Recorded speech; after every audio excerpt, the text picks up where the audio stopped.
नमस्कार, मैं रचना शर्मा चढ़ती कला टाइम टीवी देख रहे सभी दर्शकों का स्वागत करती हूं। आप देख रहे हैं उत्तर प्रदेश के विशेष समाचार। आज मुख्यमंत्री योगी आदित्यनाथ ने गोरखपुर में 1305 करोड़ की 114 विकास परियोजनाओं का लोकार्पण शिलान्यास किया है। इसी के साथ आज उत्तर प्रदेश को पहले वाटर स्पोर्ट्स कॉम्प्लेक्स की सौगात मिल गई है। इस वाटर स्पोर्ट्स कॉम्प्लेक्स के शुरू होने से गोवा जैसे वाटर एडवेंचर स्पोर्ट्स का रोमांच गोरखपुर में ही महसूस किया जा सकेगा। गोरखपुर में रामगढ़ ताल से लगाकर यह वाटर स्पोर्ट्स कॉम्प्लेक्स प्रदेश का इकलौता ऐसा कॉम्प्लेक्स होगा जिसका निर्माण सार्वजनिक क्षेत्र द्वारा किया गया है। अपने 2 दिवसीय प्रवास के दौरान मुख्यमंत्री योगी आदित्यनाथ ने आज इसका लोकार्पण किया है। मुख्यमंत्री योगी आदित्यनाथ की पहल पर करीब 1700 एकड़ में फैली नैसर्गिक प्राकृतिक झील रामगढ़ ताल के समीप 5 एकड़ क्षेत्रफल में विश्व स्तरीय वाटर स्पोर्ट्स कॉम्प्लेक्स का निर्माण उत्तर प्रदेश पर्यटन विकास निगम की तरफ से कराया गया है। ताल से बिल्कुल सटे होने के कारण यहाँ विभिन्न प्रकार की बोटिंग, वाटर बाइकिंग, स्कीइंग आदि की सुविधा विकसित की गई है।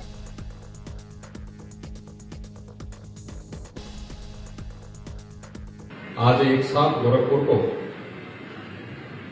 1304 करोड़ 65 लाख रुपए की लागत से 114 परियोजनाओं का लोकार्पण और शिलान्यास का कार्यक्रम यहां पर हो रहा है। मैं इसके लिए आप सबको हृदय से बधाई देता हूं, आप सबके प्रति शुभकामनाएं देता हूं। 2022 के आगमन के पहले गोरखपुर को कल और आज मिलाकर के ये लगभग 1850 करोड़ रुपए की परियोजनाओं का एक नया उपहार मिला है। और इसमें सबसे जो अच्छी चीज है वह है आज गोरखपुर के युवाओं के लिए वाटर स्पोर्ट्स का एक कॉम्प्लेक्स का बनना। अभी हम लोग वहीं से आ रहे हैं और मैंने वहां देखा है कि कितना बेहतरीन तरीके से वहां पर गोरखपुर के युवाओं को वाटर स्पोर्ट्स में पारंगत होने, उसकी ट्रेनिंग लेने और रामगढ़ ताल न केवल अब परिवार के साथ घूमने बल्कि युवाओं के मनोरंजन और विभिन्न प्रकार के प्रशिक्षण का भी एक माध्यम मिलेगा। बहुत सुंदर और साफ सुथरा पानी रामगढ़ ताल का वर्तमान में है। ये सभी प्रयास करने से हुआ है। तो वाटर स्पोर्ट्स का भी आज यहां पर लोकार्पण का कार्यक्रम संपन्न हो रहा है। तो मैं इसके लिए गोरखपुर के आप सभी नागरिकों को, सभी युवाओं को हृदय से बधाई देता हूं। इसके साथ ही प्रदेश सरकार ने तय किया है कि हम प्रदेश के हर एक उस स्नातक और प्रास्नातक छात्र छात्रा को टैबलेट अथवा स्मार्टफोन उपलब्ध करवाएंगे। अभी हम लोगों ने लखनऊ में इस कार्यक्रम को 25 दिसंबर से प्रारंभ किया है।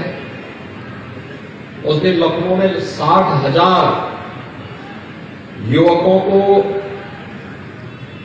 टैबलेट और स्मार्टफोन प्रदान किया गया है। अब ये कार्यक्रम अनवरत रूप से संस्था वाइज प्रारंभ होगा। आज हम लोग गोरखपुर में लगभग 1000 नौजवानों को यहां पर अभी जो आ चुके हैं उनको यहां पर स्मार्टफोन मिलेगा। बाकी उनकी संस्थाओं में, विश्वविद्यालयों में, महाविद्यालयों में, पॉलिटेक्निक में, नर्सिंग कॉलेजेज होंगे, इंजीनियरिंग कॉलेजेज होंगे, पैरामेडिकल की संस्थाओं में ये स्मार्टफोन और टैबलेट वितरण का कार्यक्रम जिनका रजिस्ट्रेशन हो चुका है, रजिस्ट्रेशन के क्रम में हम लोग करेंगे। इसके साथ ही शासन की बहुत सारी योजनाएं भी इसके साथ जुड़ी होंगी। मुख्यमंत्री योगी आदित्यनाथ ने आज जनपद महराजगंज में 437 करोड़ रुपए की लागत की 70 विकास परियोजनाओं का लोकार्पण किया है। इस दौरान उन्होंने विपक्ष पर जमकर निशाना साधा। उन्होंने कहा कि 2017 से पहले उत्तर प्रदेश में विकास नहीं होता था। यूपी का हर युवा बेरोजगार था, परंतु हमारी सरकार ने रोजगार देने का काम किया।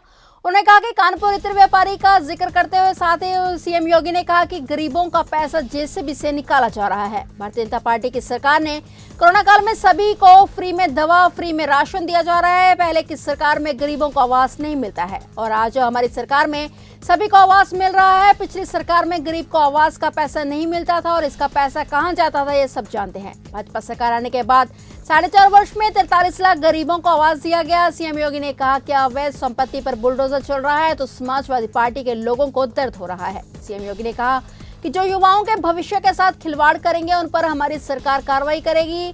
सीएम ने यह भी कहा कि 2014 से पहले देश के अंदर वातावरण क्या था और 2014 के बाद इसमें कितना परिवर्तन हुआ है, यह किसी से छिपा हुआ नहीं है। दिसंबर का यह माह गोरखपुर वासियों के लिए सौभाग्यशाली है। वर्ष 1990 में बंद हो चुका गोरखपुर फर्टिलाइजर कारखाना पुनः दिसंबर माह में प्रारंभ हुआ है। गोरखपुर एम्स का उद्घाटन भी इसी माह में किया गया है। हमारी सरकार बिना किसी भेदभाव के विकास पर ध्यान दे रही है। आज 30 दिसंबर है और ईस्वी सन का 2021 वर्ष की कल अंतिम तारीख है। परसों से 2022 ईस्वी सन का नया वर्ष प्रारंभ हो जाएगा और इस अवसर पर जब जन विश्वास यात्रा आपके यहां आई है तो 437 करोड़ रुपए की परियोजनाओं का उपहार भी महाराजगंज जनपद वासियों को प्राप्त हो रहा है। मैं इस अवसर पर आप सबको हृदय से बधाई देता हूं, अपनी शुभकामनाएं देता हूं। ये योजनाएं आपके द्वारा की गई अपेक्षा के अनुरूप आपके जनप्रतिनिधियों ने, माननीय सांसद, माननीय विधायकों ने जो परिश्रम किया और स्थानीय प्रशासन ने उसको समयबद्ध ढंग से लागू किया, उसका परिणाम आपके सामने है और ये परियोजनाएं आपके लिए फलीभूत हो, महाराजगंज जनपद के नागरिकों के जीवन में इन योजनाओं के माध्यम से उनके जीवन में परिवर्तन का ये वाहक बन सके, इसके लिए भी मैं आप सबको हृदय से अपनी शुभकामनाएं देता हूं।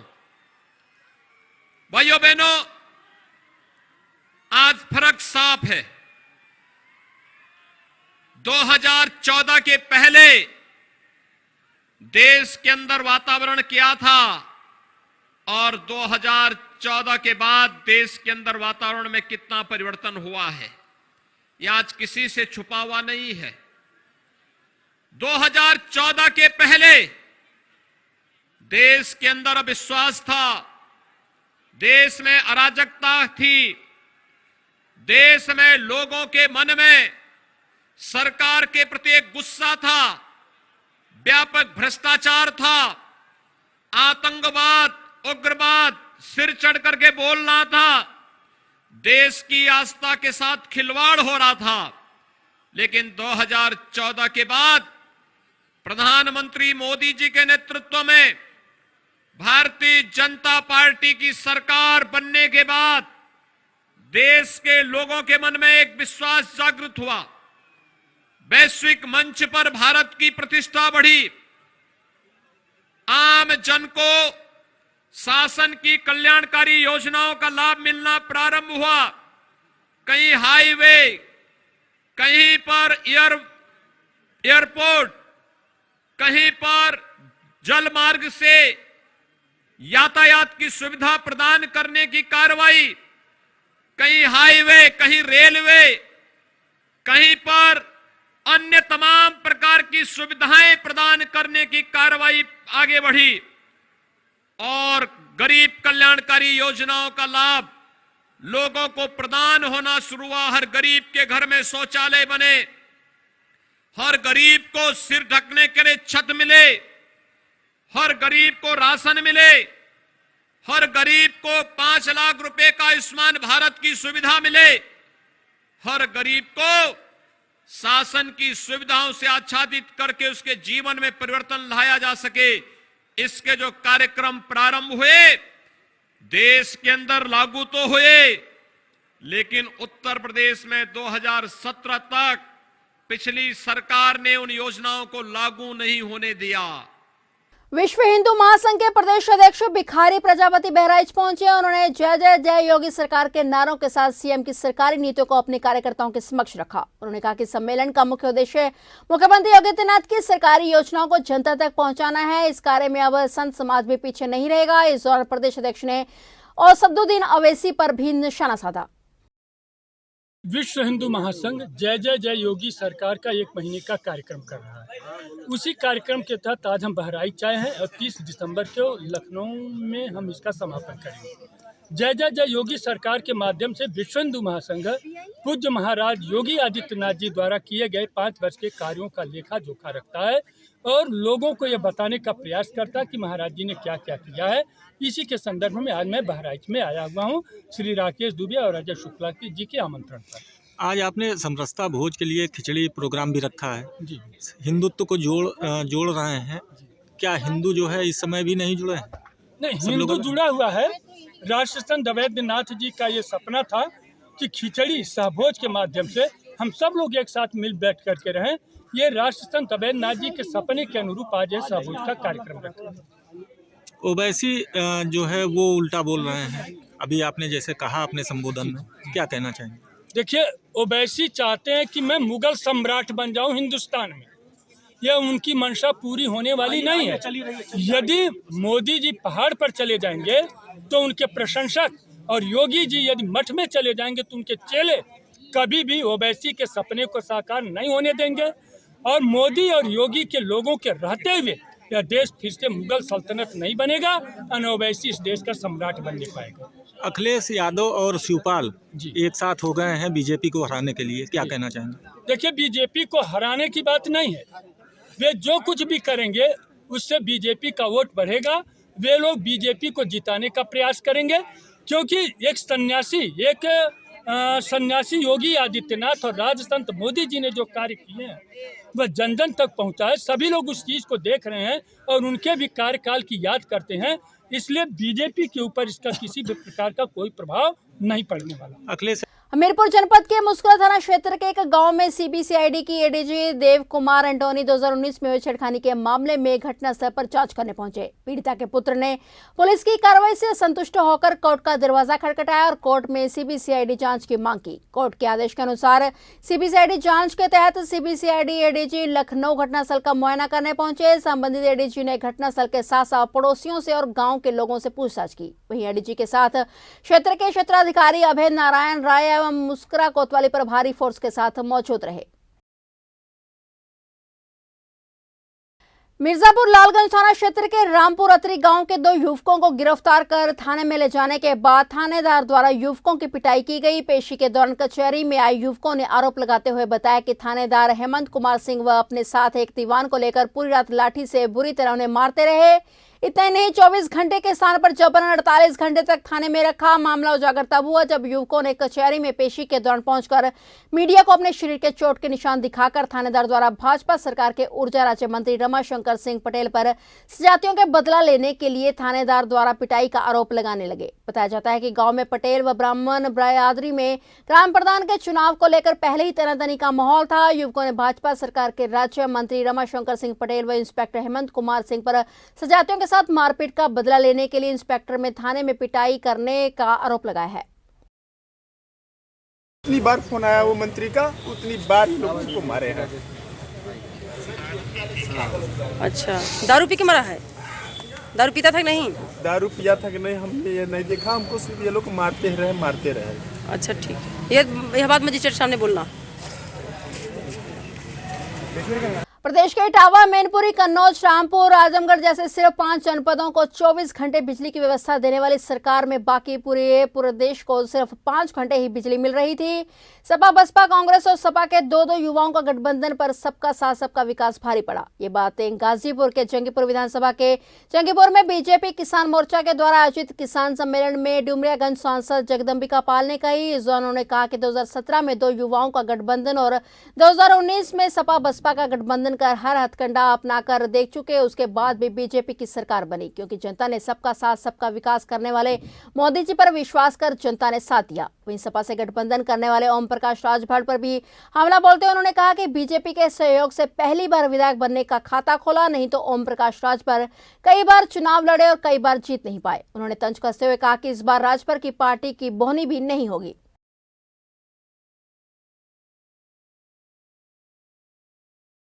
खबर गाजीपुर से, जहां सपा सरकार में पूर्व मंत्री रहे विजय मिश्रा का भाजपा में शामिल होने के बाद पहली बार गाजीपुर जनपद आगमन को लेकर समर्थक व कार्यकर्ताओं में जबरदस्त उत्साह देखने को मिला। पूर्व मंत्री का काफिला सबसे पहले जनपद की सीमा सिगौना से प्रवेश करते ही विजय मिश्रा जिंदाबाद के नारे जमकर लगने लगे। उसके बाद विजय मिश्रा का काफिला पहाड़पुर देवकली पहुंचा, जहां पर विजय मिश्रा के समर्थकों ने उनको गोद में उठाकर कंधे पर बैठा लिया और फूल मालाओं से लाद दिया। पूर्व मंत्री के बीजेपी में शामिल होने के बाद जनपद में प्रथम आगमन को लेकर कार्यकर्ताओं और समर्थक उत्साहित होकर गाजीपुर बॉर्डर सिगौना से रिसीव करने पहुंचे। इस दौरान गाजीपुर सरहद सिगौना से ओडिहार, सैदपुर, पहाड़पुर, नंदगंज के बीच कई जगह पर समर्थकों और कार्यकर्ताओं ने जमकर उनका स्वागत किया। वहीं बीजेपी में शामिल होने के बाद गाजीपुर सियासत भी गर्मा गई है। तो आज मैं जनपद में प्रवेश किया और जो उत्साह दिख रहा है, जाति धर्म का बंधन तोड़कर, और मुझे दूसरी पार्टियों के लोगों का जो स्वागत दिखा, जाति धर्म पार्टी का बंधन तोड़कर, यह स्पष्ट संकेत है कि गाजीपुर जनपद से सभी विपक्षी पार्टियों का जमानत जब्त होने जा रहा है। भाजपा बड़ा देर कर दी बीजेपी में आते आते, चुनाव से ठीक पहले क्या करना।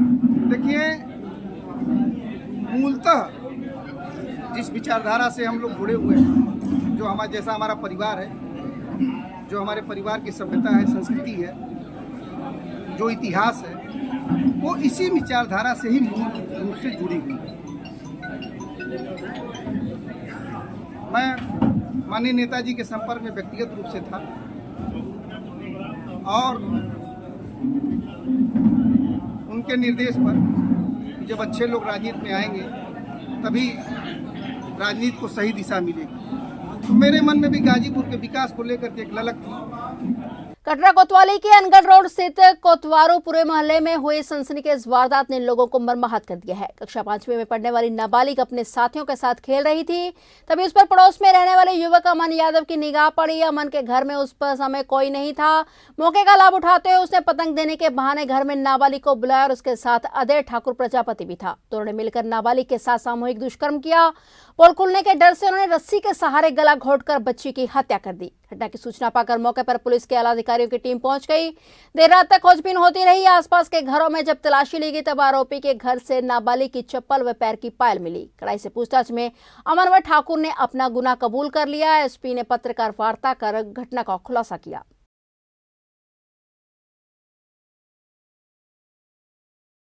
नाबालिग के साथ गैंगरेप का सर आज खुलासा करने जा रहे हैं और दरिंदगी भई है सर, क्या है पूरी घटना? जैसा कि आप अवगत हैं कि परसों देर रात एक बालिका के 100 प्राप्त होने की सूचना मिली थी हम लोगों को थाना कटरा क्षेत्र में। इस सूचना पर मेरे समेत सारे अधिकारीगण घटनास्थल पर पहुंचे थे।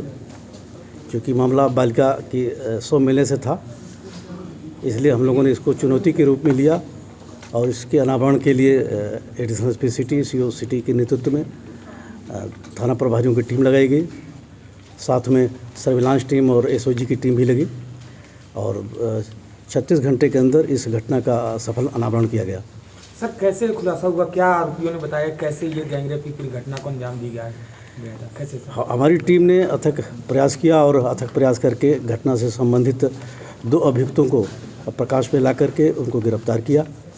उन्होंने घटना से संबंधित सारी बातें स्वीकार की। उन्होंने बालिका की हत्या से संबंधित जो भी आला कत्ल इस्तेमाल किया था उसको बरामद किया गया।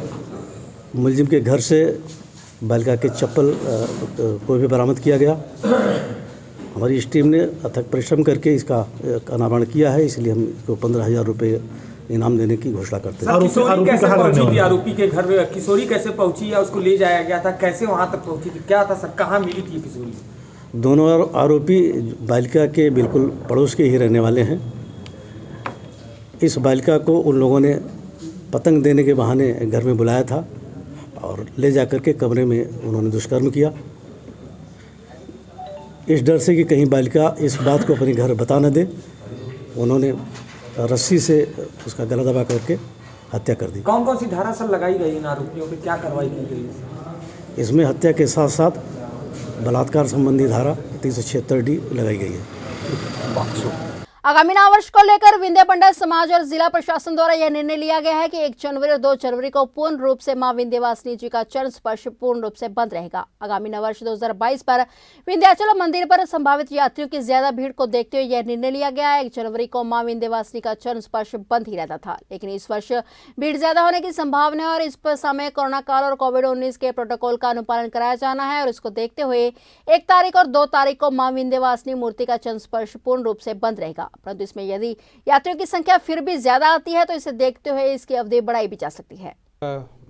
आगामी नववर्ष 2022 पर विंध्याचल मंदिर पर श्रद्धालुओं की संभावित ज़्यादा भीड़ को देखते हुए आज एक प्रशासन और यहाँ के पंडा समाज के द्वारा एक बैठक आयोजित की गई, जिसमें यह निर्णय लिया गया कि पूर्व वर्षों की भांति 1 तारीख को तो चरण स्पर्श बंद ही रहता था इस मंदिर में, परंतु इस बार भीड़ ज़्यादा रहने की संभावना है और इस समय जो कि कोरोना काल है और कोविड के भी प्रोटोकॉल का भी अनुपालन कराया जाना है, इसको देखते हुए 1 तारीख और 2 तारीख को मंदिर में चरण स्पर्श मूर्ति का पूरी तरह से बंद रहेगा। परंतु इसमें यदि यात्रियों की संख्या फिर भी ज़्यादा आती है तो उसको देखते हुए ये अवधि बढ़ाई भी जा सकती है। तो सभी आपके चैनल के माध्यम से सभी श्रद्धालुओं से अनुरोध है, निवेदन है, अपील है कि वो इस व्यवस्था को जानते हुए कोविड नियमों का पालन करते हुए ही समय से यहाँ पे दर्शन के लिए आएँ। धन्यवाद। फिलहाल उत्तर प्रदेश के विशेष समाचारों में इतना ही। तब तक के लिए देखते रहिए चढ़ती कला टाइम टीवी और मुझे दीजिए इजाजत। धन्यवाद।